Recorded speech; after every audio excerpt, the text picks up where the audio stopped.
पहले तो मैं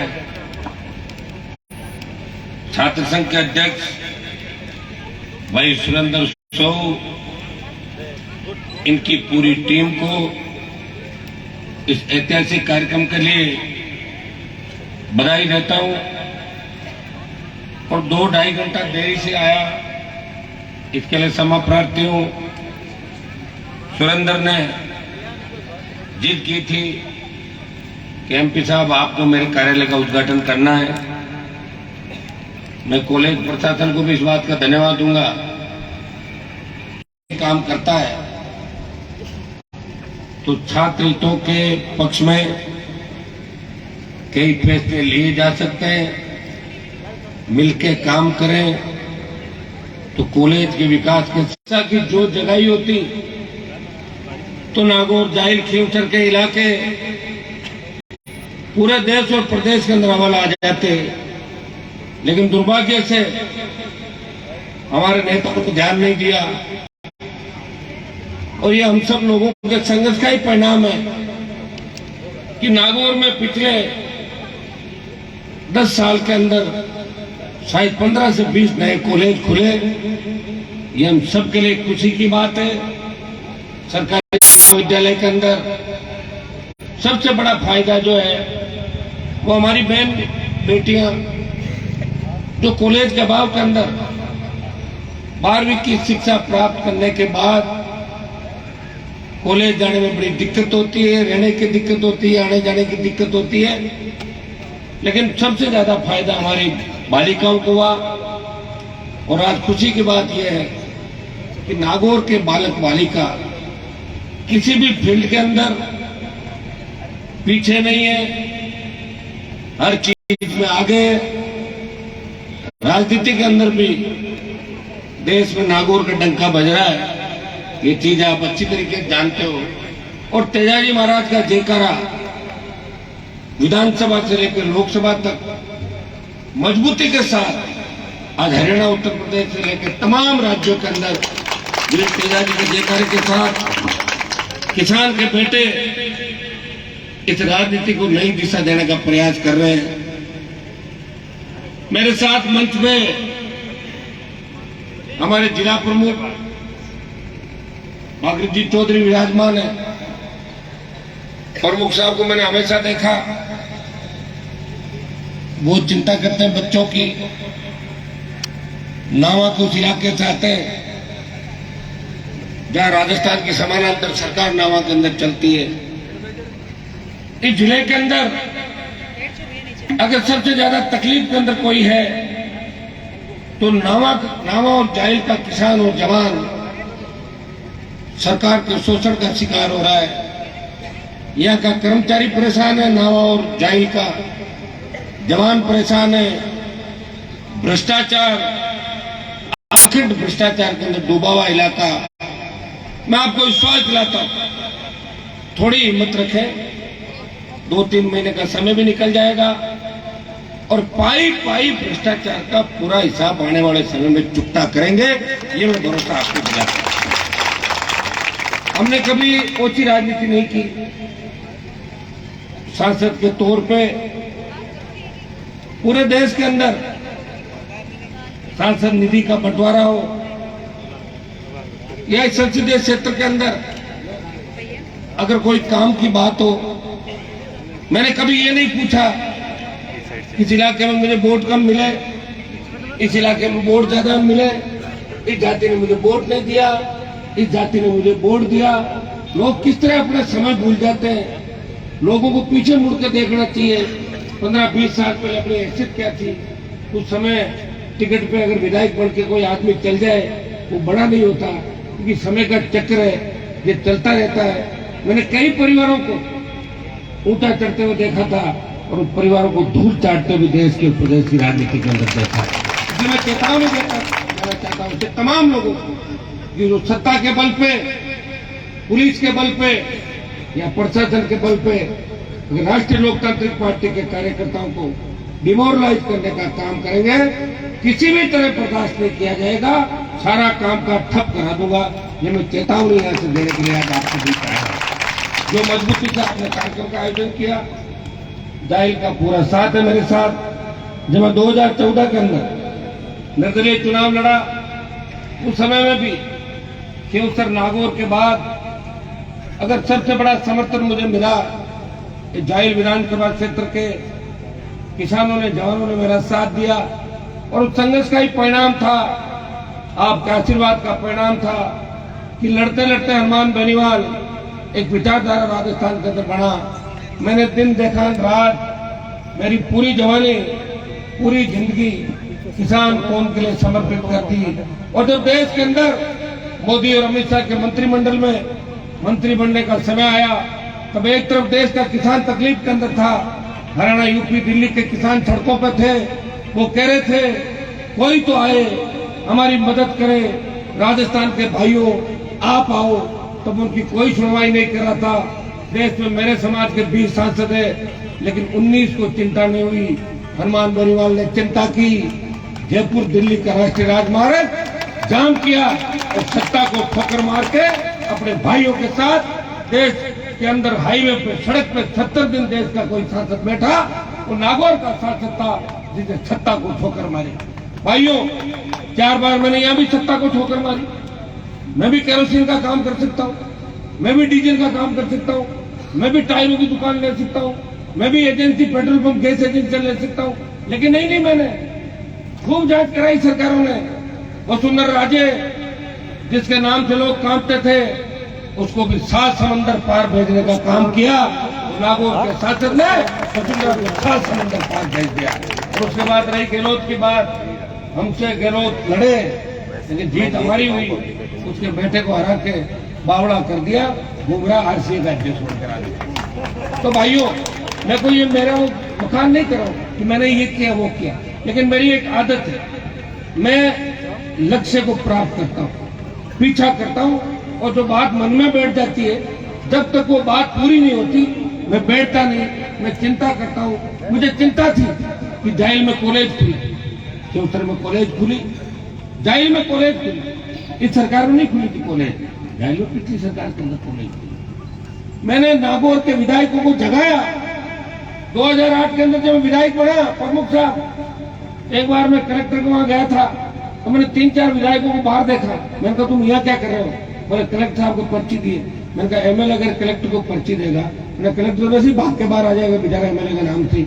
उनकी पर्ची की व्यवस्था को भी नागौर में अगर खत्म किया, हनुमान बेनीवाल ने विधायकों का सम्मान नागौर में बनाया और पूरे राजस्थान के अंदर लाल बत्ती लगा के चुनौती दी कि चीफ सेक्रेटरी, कलेक्टर, एसपी अगर बत्ती लगाएगा तो विधायक भी बत्ती लगाएगा, वो उनसे बड़ा है और बत्ती उतार नहीं पाए मेरी। मैंने चुनौती दी, वसुंधरा में दम है तो मेरी बत्ती उतारे, बत्ती नहीं उतरती मेरी।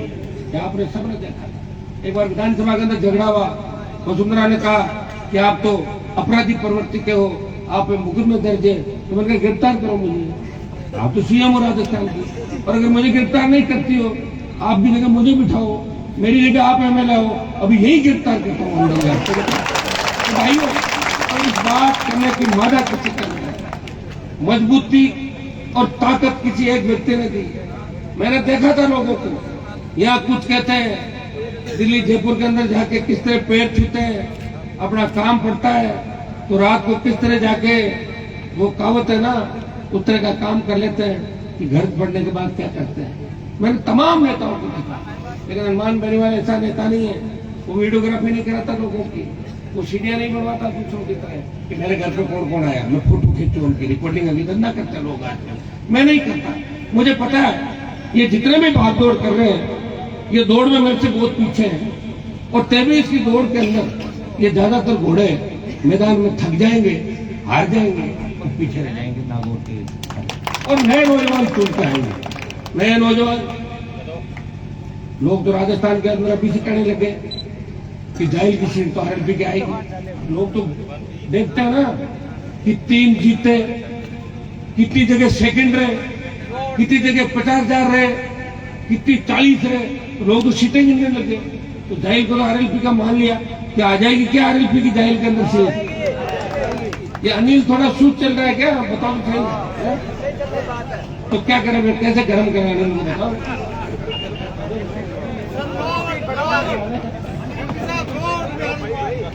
महिला ये क्या करा, सुस्त का नहीं, ये सुस्त इसलिए है कि गरीब किसान का बेटा है। इसके दादाजी 4 बार एमएलए थे, 1 रुपया उन्होंने नहीं कमाया। पूरा जीवन हमारे समाज के साथ जाट मेघवाल के संबंध को राजस्थान में बढ़ा के रखा। उस तरह के हालात जाहिल में नहीं बने, इसलिए ये सुस्त हो जाता है। लेकिन मेरे पास जब आता है तो मस्त हो जाता है, और 2-3 दिन नहीं मिलता सुस्त हो जाता है। अब इसकी सुस्ती तो आप खत्म करोगे, जिता दोगे, सुस्ती मिट जाएगी, और नहीं जीताओगे तो पूरा सुस्त हो जाएगी। तो अनिल आपकी सेवा करा, मजबूती से काम भी कर रहा, मैंने देखा है कि चाहे माता सुख का मामला हो, चाहे दूसरे मामले हो, फटाक से सड़क पर बैठ जाता है, संघर्ष करता है, लोगों को न्याय दिलाता है। और मैं आपको धन्यवाद दूंगा, अनिल को 50,000 से ज्यादा वोट देके राजस्थान में साहब ने नेता स्थापित किया, और भारतीय जनता पार्टी को यहाँ 30 नंबर पर धकेल दिया था। जाहिल की जनता को मेरी तरफ से बहुत बहुत धन्यवाद। और जाहिल इतिहास के अंदर गाया जाता है, जहाँ बात बढ़ते हैं, मायरे की बात होती है, तो जाहिल खेड़ा के चौधरियों का मायरा पूरे देश के अंदर गाया जाता है। लोकसभा के अंदर हरियाणा, उत्तर प्रदेश और दूसरे राज्यों के सांसद मुझे पूछते हैं कई बार कि मायरा बात, ये जाहिल का मायरा क्या बताओ। मैं तो बता देता हूँ, लेकिन मंजू मेघवाल को पता नहीं कि मायरा बात क्या है, तो बता नहीं पाया। उसने कहा था कि मायरो किसो मन तो जाने तो ध्यान की जरूरत भी नहीं है। बादशाह ने मायरा बताया कि किस तरह की बात है। तो भाई आप ये बताओ, तो ध्यान पड़ने की जरूरत नहीं, अपना भी वोट दे रहे हो लोग, तो ध्यान क्यों रखेंगे? ध्यान तो वो रखेंगे जो मेहनत करके जीतेंगे। चिन्ह आता है हाथ का, 30-40 हजार वोट तो हाथ के चिन्ह का पड़ जाते हैं, 10-15 हजार इधर के हाथ के काम बन जाता है। जीरो से शुरुआत करने वाला व्यक्ति जानता है कि जीत क्या होती है, संघर्ष क्या होता है। जिनको पड़ा मिल जाता है ना, प्रधान तो बना दिया रामकरण जी ने, और बाद में एमएलए की टिकट दिला दी। एक बार काम चल गया, बाकी खुद होशियार है, बाकी खुद काम चला लिया दूसरे वाला, आप जानते हो सारा काम। तो भाई एक बार राजनीति के अंदर ले आए, चलते रहे। मुझे तो इस नागौर के, मैं ये नहीं कह रहा हूं मैं बच्चे जीते विधायक सारे मेरी तरह नहीं हो सकते। मैं तो 17 दिन की भूख हड़ताल की जेल के अंदर, तो 22 किलो वजन कम हो गया था। आज ये नेता तो एक दिन भूखा नहीं रह सकता, 2 दिन भूखा रहने घरा क्या कहीं मरो ला तो आओ का जवाब। तो भाइयों, हनुमान बेरीवाल की तरह नहीं हो सकते, लेकिन 10% तो काम कर लो। मैं सारे विधायकों को तो नहीं कह सकता, सारे विधायक कैसे क्या आप जानते हो, लेकिन मैं इतना कह सकता हूँ कि जो 10 विधायक जीते नागौर में, इस बार ज्यादातर वापिस अपने घर चले जाएंगे दोबारा, ज्यादातर, ठीक है।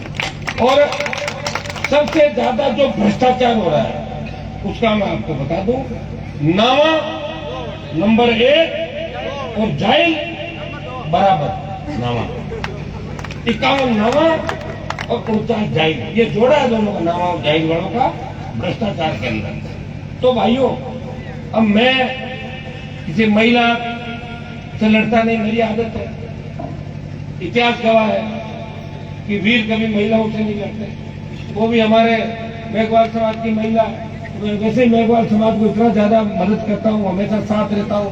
मेरी पार्टी तो ऐसी है जो शेड्यूल कास्ट के 2 एमएलए अगर जीते, 12 से जीते, बसपा तो एक भी एमएलए नहीं जीता पाई शेड्यूल कास्ट का, सारे साथ दूसरे लोग बसपा वोट लेकर जीत गए थे। मैं कोई विरोधी नहीं हूँ, लेकिन मुझे चिंता होती है कि किस तरह लोग सत्ता के मद में अंधे होके अपने ही लोगों को परेशान करते हैं। जाहिल के अंदर तो यह हालात है, ये तो मैं बैठा हूँ, अगर मैं छुट्टी चला जाऊँ ना साल भर, तो मुकदमा दर्ज करने से पहले भी थानेदार पूछे कि मेरे साहब मुकदमा दर्ज करूँ कि नहीं करूँ, जाहिल रोड में दर्ज करूँ कि नहीं करूँ। जो एमएलए की निगाह से थानेदार लगेगा, जो एमएलए की निगाह से डीवाईएसपी लगेगा, वो एमएलए की दलाली करेगा तो आपका साथ कभी नहीं देगा। ये मैंने पूरे राजस्थान के अंदर देखा, इसलिए पुलिस तक से कमजोर हो गया, इसलिए नेक्सस हो गया अपराध के अंदर। आज राजस्थान क्यों आगे बढ़ा? वसुंधरा गहलोत के गठबंधन से इस तरह के लोग हावी हो गए। आज बजरी माफिया जिसके खिलाफ हम लड़ाई लड़ रहे हैं, और एक कोले के कार्यक्रम में ये बात बताना जरूरी है, क्योंकि आप नौजवान हो, आप राजस्थान का भविष्य तय करोगे, आप भारत का भविष्य तय करोगे। भाइयों, आप हर चीज की जानकारी होनी चाहिए। ये बजरी माफिया जो 50 रुपए टन की बजरी 700 रुपए में बेच रहा है, कौन है बजरी माफिया? ये वही बजरी माफिया है जो वसुंधरा की सरकार को चलाता था। ये वही बजरी माफिया है जो गहलोत की सरकार को चला रहा है। हमारे प्रमुख साहब बैठे, मैं इसमें थोड़ा बीजेपी खाल ज्यादा उधेड़ता, इनके चक्कर में मैं थोड़ा सा कांग्रेस को ज्यादा टारगेट करूँ, उनका ध्यान रखता हूँ। पूरा अडानी चला रहा है दिल्ली की सरकार, और बजरी माफिया चला रहा है गहलोत की सरकार राजस्थान में। लड़ाई हम लड़ रहे हैं। लोग ऐसा कहाँ लड़ रहे हो? अरे लड़ कौन रहा? मैं ही तो लड़ रहा हूँ। राजस्थान बड़ा कितना है? 1200 किलोमीटर, 1000 किलोमीटर, पूरा राजस्थान। ऐसा कोई इलाका नहीं क्या हनुमान बेनीवाल नहीं गया। 25 साल हो गए लड़ते लड़ते। आज में उम्र कितनी होती है आपको? 60-70 साल। 25 साल तो इसी में बिता दिए। कई बार तो सोचता हूँ लड़ाई का अंत क्या होगा? मंत्री हम बनना नहीं चाहते और पूरी सरकार पता नहीं कब आएगी। क्या करेंगे बताओ? यही तो मेरे साथ थके लोग जो रहे हैं, मगर साहब राज कब आएगा? मैंने कहा ऐसा राज तो चल ही रहा अपना, अपनी कौन सी बात सब जगह चलती है। पूरा राज लाने का प्रयास कर रहे हैं। मैं ऐसा राज चाहता हूँ, कर्ज मुक्त किसान हो, मुक्त बिजली मिले, टोल मुक्त राजस्थान, बेरोजगारी भत्ता, रोजगार, और हमारी बहन बेटियां सुरक्षित चले। आज कॉलेज के कार्यक्रम के अंदर आया हूँ और कॉलेज के बाद बस स्टॉप की बात चल रही है। बस स्टॉप बनना चाहिए। कॉलेज के अंदर प्रिंसिपल साहब कह रहे थे कॉलेज खुल गया, अच्छी बिल्डिंग भी बन गई, बच्चों की संख्या भी खूब तादाद के अंदर है। और शायद मैं तो पहली बार आया हूँ, सेकंड बार यहाँ। मैं धन्यवाद दूंगा सुरेंद्र को कि मेरा रिकॉर्ड भी तोड़ दिया, मुझे पहली बार बुला लिया ज्वाइन करने। योग संयोग था, एक आध बार पहले कार्यक्रम बना, मैं आ नहीं पाया। सब काम योग संयोग से होता है। कॉलेज के अंदर बहुत सी समस्याओं के बारे में मेरा ध्यान आकर्षित किया। कॉलेज में लैब बनाने की बात आई। कॉलेज विकास समिति के अंदर एमपी की तरफ से जो सदस्य नामित करते हैं उनकी बात आई। मैं प्रिंसिपल साहब को आज ही लिख के दे दूंगा, बच्चों से बात करके, कि एमपी की तरफ से जिसको भी नॉमिनेट करे वो कॉलेज के विकास के अंदर जब भी विकास समिति की बैठक हो वो पूरा कॉलेज को आगे बढ़ाने के लिए प्रयास करे और हर बैठक में भाग ले। एक प्रयोगशाला की बात है। मैं आपकी जो प्रयोगशाला 5 विभिन्न विषयों में 5 प्रयोगशालाओं की आवश्यकता है। आपकी जितनी भी आवश्यकता है, जाइल के अंदर फिजिक्स, केमिस्ट्री, बॉटनी, जूलॉजी और ज्योग्राफी, ये सारी जल्दी से जल्दी लैब आपके बनवाएंगे जाइल के अंदर। पुस्तकालय की आपने बात कही है, मैं पुस्तकालय भी बनवाऊंगा। प्राचार्य का पद खाली है, तो प्राचार्य तो खाली का आप होना पद का। ऐसा ही करो, ये चले जाएंगे फिर ये है। अच्छा ठीक। महाविद्यालय में गैर शैक्षणिक कर्मचारियों के 17 पद, ये जो मांग पत्र दिया बड़ा सारा, इसके अंदर पूरा आपका स्टाफ लगवाएंगे, चतुर्थ श्रेणी कर्मचारी। और खेल मैदान, एक खेल मैदान की बात चल रही है, तो खेल मैदान जमदा कहाँ चलेगा? आओ ना। खेल मैदान मतलब अपना इस जमीन का नाम जमीन है क्या? बनवा देंगे, खेल मैदान बना देंगे जाइल के अंदर, मजबूत बड़ा खेल मैदान जो बाहर से भी। प्रमुख साहब भी पैसा लगाएंगे, प्रमुख साहब से कुछ सहयोग लेंगे। कुछ मेरे एमपी कोटे से 10 लाख, 15 लाख, 20 लाख, चुनावी साल है, मैं भी घोषणाएं खूब करता हूँ। आप सभी देखते हो, ऐसा घोषणाएं इतनी कर दी तो मोदी जी ने हमारे 2 साल के पैसे ही रख लिए। बोलो कोरोना में कमी आ गई, 10 करोड़ रुपए रख लिए, फिर भी हमारी हिम्मत देखो, घोषणा भी कर रहे हैं, काम भी करा रहे हैं। अब जाइल में मैं काम कराता हूँ कई जगह, नाम आपके एमएलए साहब लिख देती है फेसबुक पे कि मैंने ये काम कराया। मेरे को किसी ने कहा कि जाइल में हवा चली, एमएलए साहब लिख गया मैंने जाइल में हवा चलाई। जाइल में पाला पड़ा तो लिख दिया कि जाइल में पाला पड़ा एमएलए साहब का। अरे उल्टा क्यों लिख दिया, फेसबुक में लिखो मतलब पता तो करो कि बातों को ध्यान तो रखें। एमएलए साहब को याद रखना चाहिए कि जिले का एमपी मैं हूँ, आप विधानसभा में बैठती हो, रेल तार आपकी सेना ये तो देश के आते हैं, वहाँ एमएलए का पता लगता दिल्ली का, तो एमपी जाते हैं वहाँ। तो मैं आपको विश्वास दिलाता हूँ कि दिल्ली के कुछ काम भी जाइल के अंदर कैसे, एक एनसीसी की बात चली हमारी बालिकाओं के लिए, बालकों के लिए, और एनसीसी के बच्चे आजकल एनसीसी का सर्टिफिकेट मिलता है, उसको नौकरी के अंदर कुछ फायदा होता है, कुछ जगह एक्स्ट्रा मिलता है। तो मैं घोषणा करके जा रहा हूं कि जाइल में एनसीसी की विंग आपके जल्दी खुलवा देंगे जाइल के अंदर, ये मैं विश्वास दिलाता हूं। और आपके एमएलए साहब इसे रोक नहीं पाएंगे क्योंकि ये दिल्ली से खुलेगी, वो दिल्ली के रास्ते नहीं जानते, वो मैं ही जानता हूं। और कौन से बच्चे ये मत करो, कॉलेज के नामकरण को लेकर बात चल रही है, इसकी बात अब आराम से कर लेंगे ना, रुक जाओ। पीजी कैंसर के साथ जाइल हमेशा ही रहा, अलग थोड़ा ही। मेरी इच्छा तो अब चलो करेंगे बच्चों, इसको मत करो घोषणा, आप ही ले लो सारे कागज। जगत मामा को लेकर कुछ इश्यूज आपके थे तो हमने तो प्रयास किया था, विधानसभा में उठवाया, लेटर भी लिखे, करेंगे पूरा प्रयास जो भी है। जाइल महाविद्यालय का नाम किसी लोक देवता के नाम से, हमारे समाज के लिए, किसान के लिए जिसने बलिदान दिया, ऐसे व्यक्ति के नाम पर होना चाहिए। मैं आप लोगों से बात कर लूंगा और जो आपको उपयुक्त नाम लगे वो बता देना। जाते जाते राज्य में, जाते जाते राज्य में ये भी काम करवा दूंगा, जाएगा राज्य जाने वाला ऐसे पूरी पकड़ लें, ठीक है ना। आज मैं सबसे बड़ा धन्यवाद दूंगा बालिकाओं को कि 4 बजने को हमारी बेटियां यह कार्यक्रम के अंदर बैठी है, चिंतित है। बच्चे भी कॉलेज के अंदर विकास को लेकर चिंतित है। मैं विश्वास दिलाता हूं कि जाइल कॉलेज को विकास के नए आयाम देंगे, कॉलेज में विकास कराएंगे। और मेरी तरफ से प्रिंसिपल साहब, हमारे नागौर में जो सुरेंद्र था क्या कॉलेज वो कार्यालय बना तो कौन था, सुरेंद्र का चला प्रिंसिपल साहब, कॉलेज में एक छात्र संघ कार्यालय बनवा दो ना अलग से बच्चों का, नहीं पूरा अलग ही बना लो, अलग जमीन चला तो ले लो फिर, ताकि रोजाना क्या बच्चों को कमरा किताब बना पूरा ही बनाते बढ़िया कार्यालय। जो नागौर वाला कार्यालय कैसा देखा क्या, नहीं रोड के अंदर बनाओ, बाहर थोड़े बनेगा, बाहर क्या साइड में या बना लो या जो भी आप तय कर लेना। 10 लाख रुपए छात्र संघ कार्यालय के लिए देने के मैं घोषणा करता हूँ।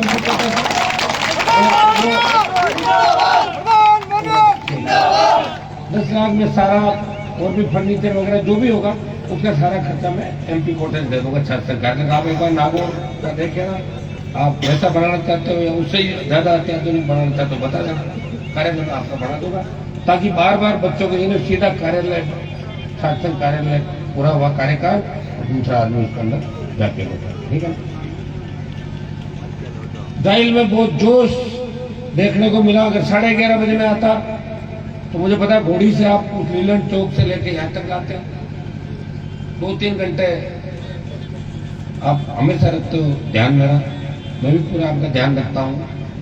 जाइल क्यों तरफ बना 1972-77 तक तो हमारे गांव के वोट भी जाइल में पड़ते थे। पहले जाइल विधानसभा क्षेत्र था, उसे टूट के मुंडवा बना 77 में, और मुंडवा से फिर खींव से विधानसभा क्षेत्र बना। तो हमने एक जगह वोट भी, हमारे बुजुर्गों ने एक जगह वोट भी डाले। ये बहुत करंट वाला इलाका है, मजबूत इलाका है, सच्चाई के साथ रहता है, हमारे लोगों का बड़ा इतिहास है।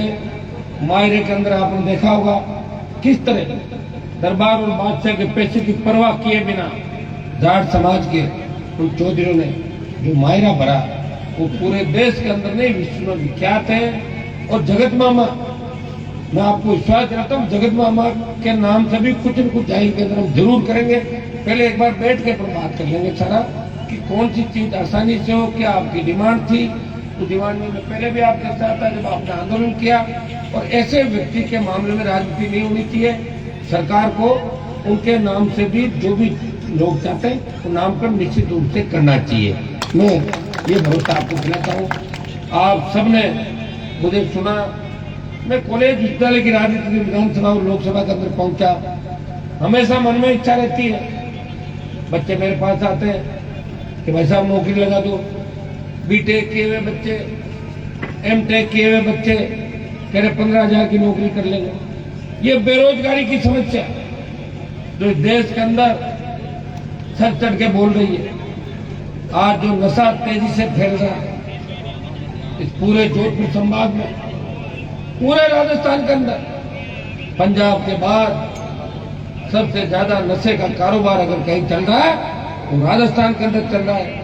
लोकसभा के अंदर मैंने कहा था कि पॉलिटिकल पार्टियां तय कर ले कि शराब के ठेकेदारों को, डोडा पोस्ट का काम करने वाले लोगों को, नशे के कारोबारियों को पॉलिटिकल पार्टियां अगर टिकट देना बंद कर देगी तो आधी लगाम लगाई जा सकती है। कि पार्लियामेंट के अंदर अगर आप नशे के बारे में सुनते हो, जो भी हमें 5-7 मिनट मिलता है, निश्चित रूप से मैं आपके हित की बात करता हूँ। लोग तो ये भी कहते हैं कि हनुमान जी के लड़कों को बिगाड़ने का काम कर रहे हैं। आप ये बताओ कि मैंने अगर किसी लड़के को बिगाड़ा, हाँ बिगाड़ने का काम हमारे समाज के कुछ लोगों ने किया था, जो भूमाफिया थे, शराब माफिया थे, बिगड़ा उन्होंने, जमीनों पर कब्जे करवाते थे, दारू का काम करवाते थे, खुद साइकिल की ट्यूब में दारू बेच के अरबों खरबों में हो गए। लेकिन वो हमारे बच्चे जो शराब के धंधे में गए वो जेलों में पड़े मिले। हनुमान बेनीवाल ने जब देश के किसानों को आवश्यकता पड़ी तो समाज का ठेकेदार कोई सड़क में नहीं था। हनुमान बेनीवाल ने सत्ता छोड़ी और जब सेना को ठेके पे दिया तो देश का एकमात्र सांसद लोकसभा के अंदर बोला कि सेना को ठेके पे नहीं देने दूंगा। मोदी जी सुन लो, मैं फिर दिल्ली की ओर आऊंगा और आपको अग्निपथ को वापस लेना पड़ेगा। भाइयों, जब देश के जवान को आवश्यकता पड़ी तो देश का एकमात्र सांसद जो नागौर का सांसद है तो वीर तेजाजी महाराज की धरती चाहता है, उसने सेना को ठेके में देने का विरोध किया और आरएलपी ने तय किया कि आगामी दिनों में अग्निपथ के खिलाफ राजस्थान में बड़ी रैलियां करके दिल्ली कूच करेंगे। तो अग्निपथ को जब तक दिल्ली की सरकार वापस नहीं लेगी, हम इस बार दिल्ली राजस्थान के जवान घेरेंगे। किसान आंदोलन का नेतृत्व पंजाब और हरियाणा के किसानों ने किया, लेकिन अग्निपथ के जवानों के आंदोलन का नेतृत्व राजस्थान का जवान करेगा। ये मैं आपको विश्वास दिलाता हूँ और ये मैं आपको विश्वास इससे भी दिला रहा हूँ। आज तक मैंने जो प्रण प्रयास किया हमेशा उसमें सफलता मिली। 100 में से 7 नंबर आ जाते हैं, फर्स्ट डिवीजन आ जाती है और 75 जब पार कर जाता है तो उसको डी मिलती है। हनुमान बेनीवाल 100 में से 80 काम तो कर ही रहा है। हजारों लोगों को रोज सुनता हूँ। एक दिन तो मैंने सुनवाई की, मैंने कहा एक काम करो, अपन ने सुबह से शाम सुनवाई करी, इन कागजों को नाप, इनका तोल करो कितने कागज है। 20 किलो कागज आए थे। कितने? तो क्या 20 किलो ऐसे थोड़ी रखूंगा, काम करूंगा।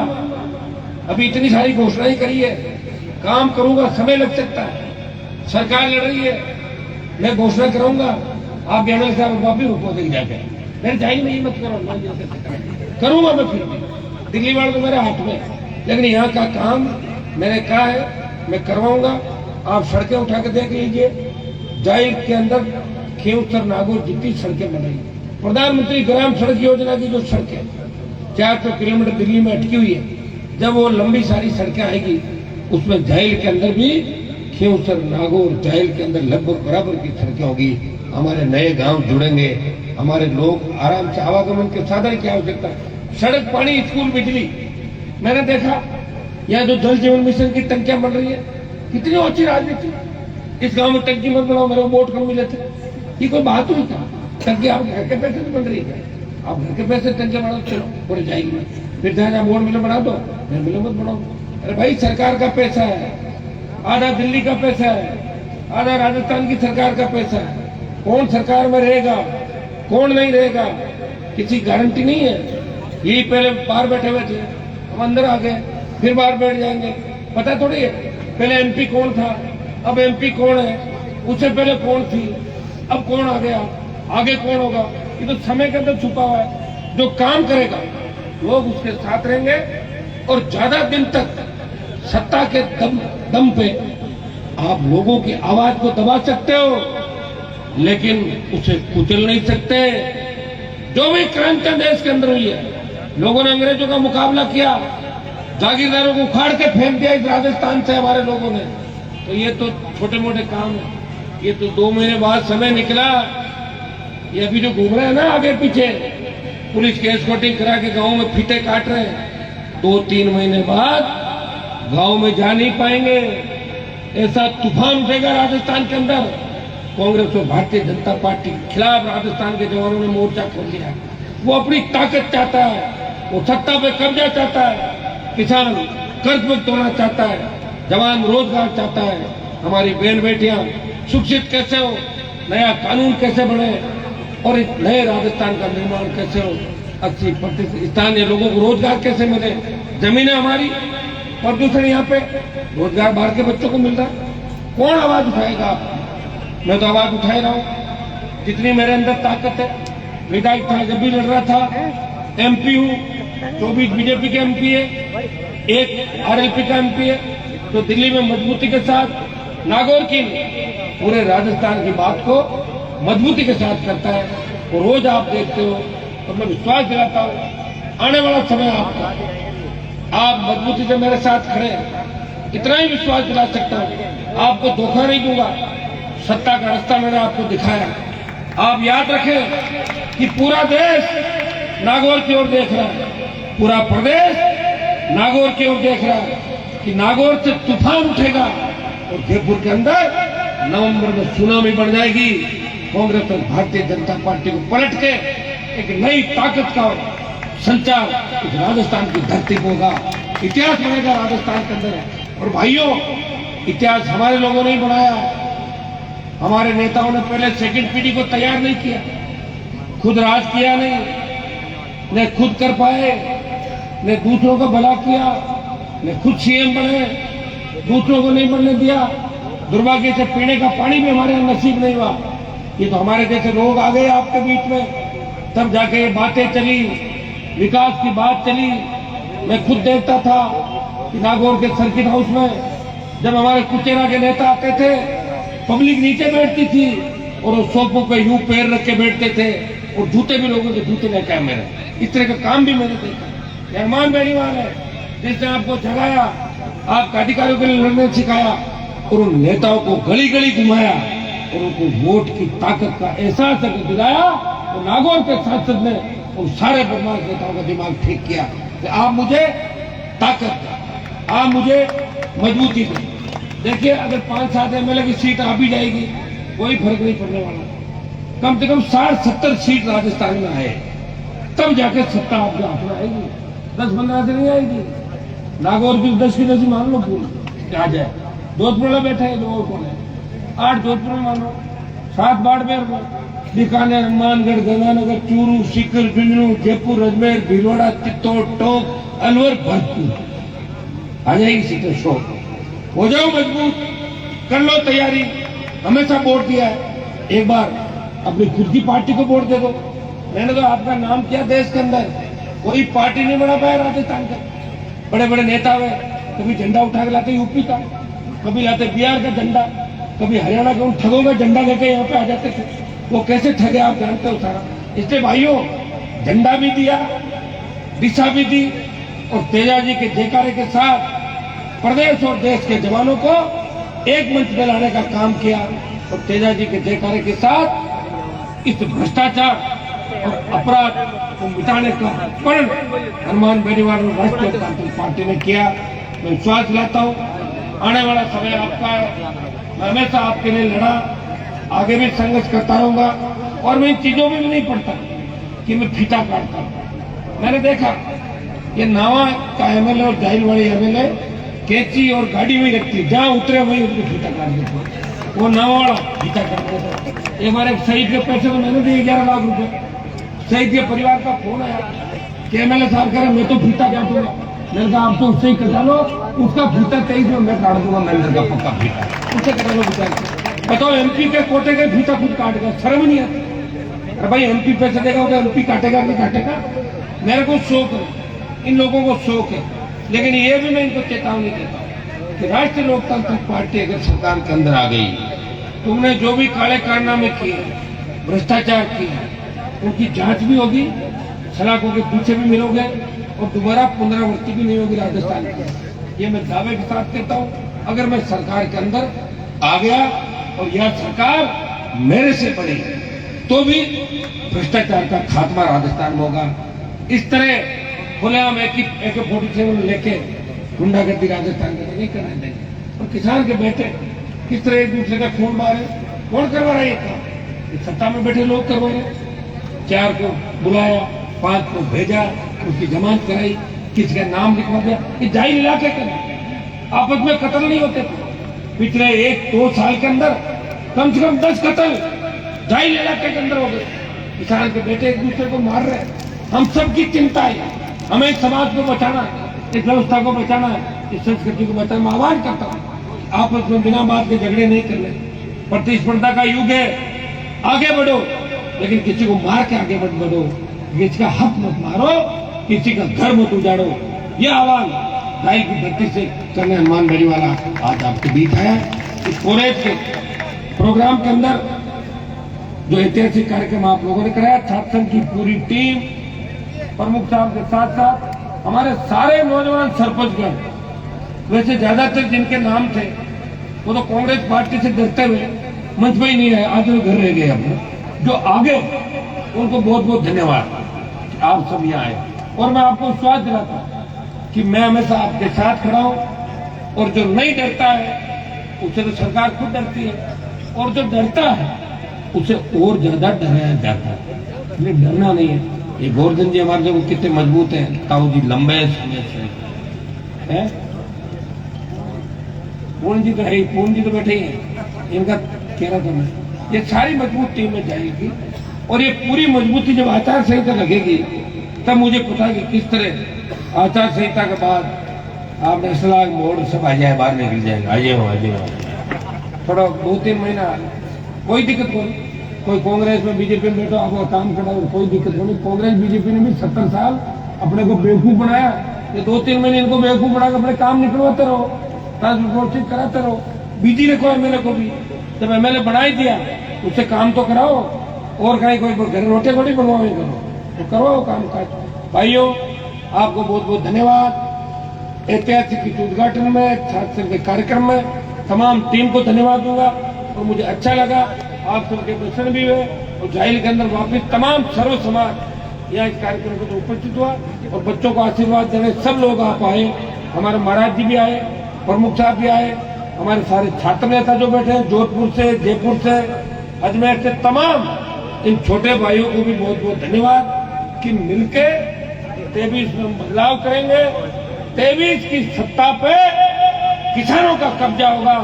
23 की सत्ता देश का जवान और प्रदेश का जवान छीन के लेगा सत्ता।